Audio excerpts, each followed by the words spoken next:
I was home alone one Saturday night, fast asleep, when I woke up to the sound of Siri talking on my phone. I hadn't touched it, but her voice filled the room. Half asleep, I shut it off, telling myself it was just some glitch. An hour later, Siri woke me again. Only this time, she was answering something I hadn't even said. A strange voice had apparently triggered her, asking, "What date was it found for us?" And Siri responded clearly, "Thursday, July 4th, 1776. That chilled me to the bone. I sat there in the dark, debating if I should just turn the phone off completely. But I convinced myself it was nothing and tried to go back to sleep. Then it happened again. I woke up to Siri's voice, but this time, she wasn't answering a history question. She was responding to my full name. I never said it out loud. No one else was in the house. Yet Siri replied with, "Here's the info for my name." My blood ran cold. I didn't wait to see what else would happen. I grabbed my phone, bolted to my parents' room, and locked the door behind me, praying it really was just a glitch. I was up late one night, around 2 in the morning, sitting at my desk and playing games when a sudden knock hit my window. My room was on the first floor. The window shut tight because it was winter, and the sound made my head snap around. Nobody was there. I figured it was some stupid prank, so I pulled the blinds shut and went back to my game, trying to ignore how uneasy I felt. A little while later, the knocking came again, this time steadier, like someone was testing me. My heart was racing, but I cracked the blinds and slid the window open just an inch, thinking maybe someone actually needed help. That was the worst mistake of my life. Out of the darkness, a hand shot up, grabbed the bottom of the window, and forced it open. A hooded man dressed in all black tried to pull himself inside. I screamed and swung wildly, punching as hard as I could. I grabbed the lamp off my desk and smashed it into his head. He fell back onto the ground outside, dazed long enough for me to slam the window shut. I watched him stumble away into the night, disappearing off our property, and I've never felt more terrified in my life. I grew up way out in the country, the kind of place where the paved road ends and the silence at night feels endless. One evening I was home alone when something heavy crashed onto the roof, followed by a loud clang as it slammed against our metal chimney. My first thought was that maybe a tree branch had fallen, but the noise didn't stop. For the next hour, I could hear banging echoing from inside the chimney, even though it was sealed shut. For the summer, each thud rattled through the house like someone was stuck inside. Trying to get out, my skin crawled, but it only got worse when the front door handle started to shake violently, like someone was yanking at it, trying to force their way in. I crept to the peephole, every nerve in my body screaming. But when I looked, there was nothing there, just darkness. My heart was pounding so hard it hurt, and against all sense, I yanked the door open. The second I did, everything stopped. The banging, the rattling, the noise, it all went dead silent. I stood there in the doorway, staring out into the night, and the stillness felt more terrifying than the chaos before it. It was the middle of summer, and I was home alone, stretched out on the couch watching movies, when I heard something moving above me. Our living room has a high ceiling, so the only thing up there was the attic. I turned the volume down, straining to listen, and the shuffling was definitely coming from inside. The attic connects through a door in my brother's closet, so I grabbed a flashlight and went to check. The light bulb up there had been dead for months, which only made it worse. I pushed the door open, climbed a couple steps inside, and froze. The wooden floorboards across the attic creaked under someone's weight, followed by the faint rustle of plastic bags being brushed aside.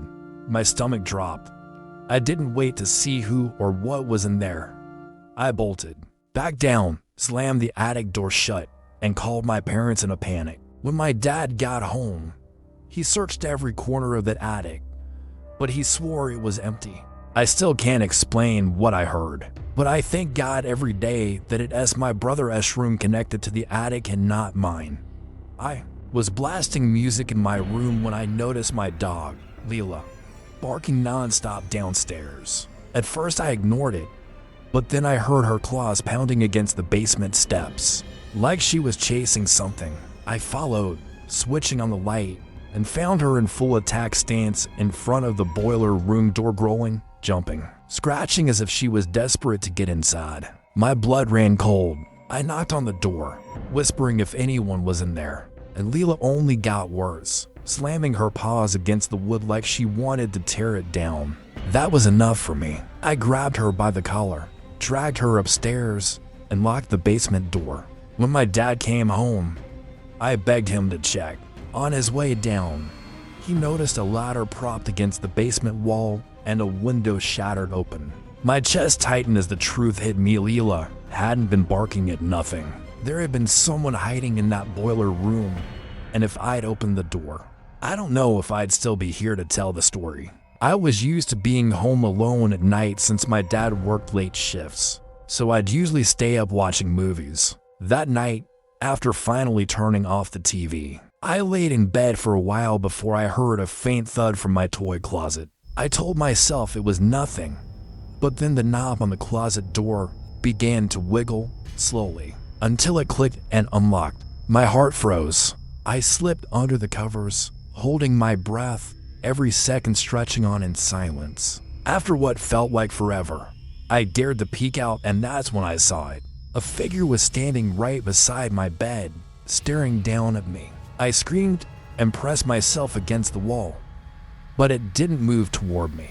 Instead, it turned its head toward the window, then calmly walked out of my room. I sat frozen, too scared to even breathe, until I finally gathered the courage to check. The front door was wide open. Whoever it was had already left, but the image of that figure standing over me will never leave my mind.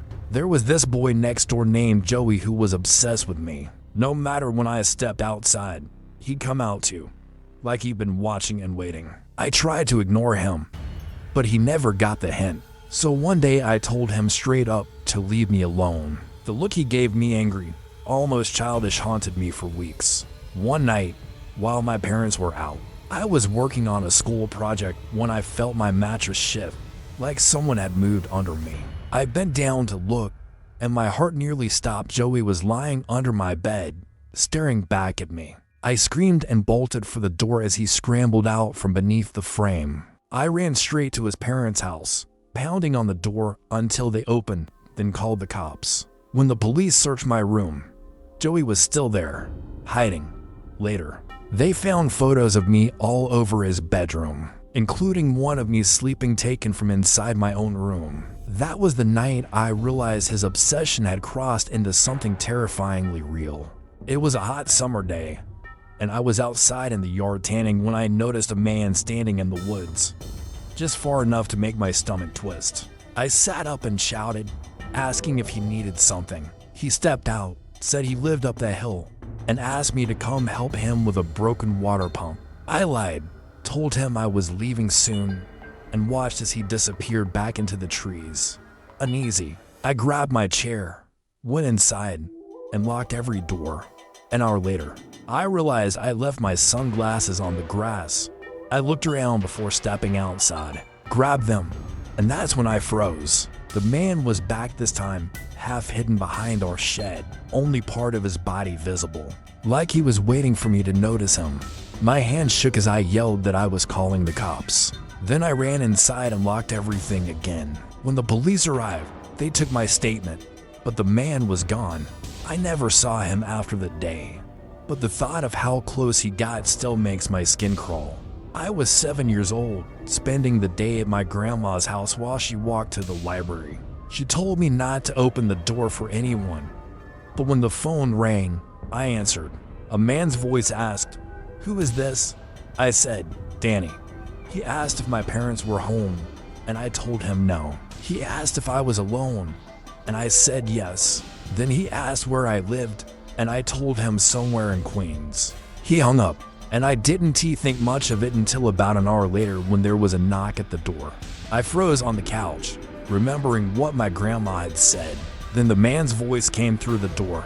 "I see you on the couch, Danny." My chest tightened as I spotted him through the window, an older, creepy-looking man staring straight at me. He said, "Come on out, "Danny, I've got candy in my truck." I ran and locked myself in the guest bedroom, heart pounding as he began trying the back door, slamming against it like he was trying to break in.